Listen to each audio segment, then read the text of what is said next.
आज एक पेशंट आले होते. म्हणाले, डॉक्टर, बरेच डॉक्टरकडे फिरलो, बऱ्याच प्रकारच्या औषधी घेतल्यात, पण तरी सुद्धा पाहिजे तसा फरक मला होत नाही. मी त्रासानेच त्रस्त झालेलो आहे. त्या व्यक्तींसाठी डॉक्टर चुकीचे आहेत असे नाही, किंवा मेडिसिन चुकीची दिलेली आहे असंही नाही. त्या व्यक्तीच्या मनातील शंकेचे निवारणच कधी झाले नाही. पेशंट त्रस्त झालेला असतो त्रासापेक्षा त्या त्रासा का झाला व त्या त्रासातून बाहेर निघण्याच्या मार्गाने. जर का त्यांच्या मनातील शंकेचे निवारण झाले तर ते व्यक्ती मानसिकरित्या स्टेबल होतात व औषधींचा गुण त्यांना लवकर होतो व त्यांचा त्रास कमी होण्यास मदत होते. तसेच प्रत्येक व्यक्ती हा एक वेगळ्या प्रकारचा असतो. प्रत्येकाच्या मानसिकता ह्या वेगवेगळ्या असतात.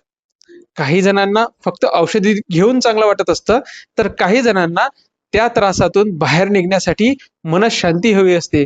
दोन प्रेमाचे शब्द व त्यांच्या शंकेचे निवारण अतिशय महत्वाचे.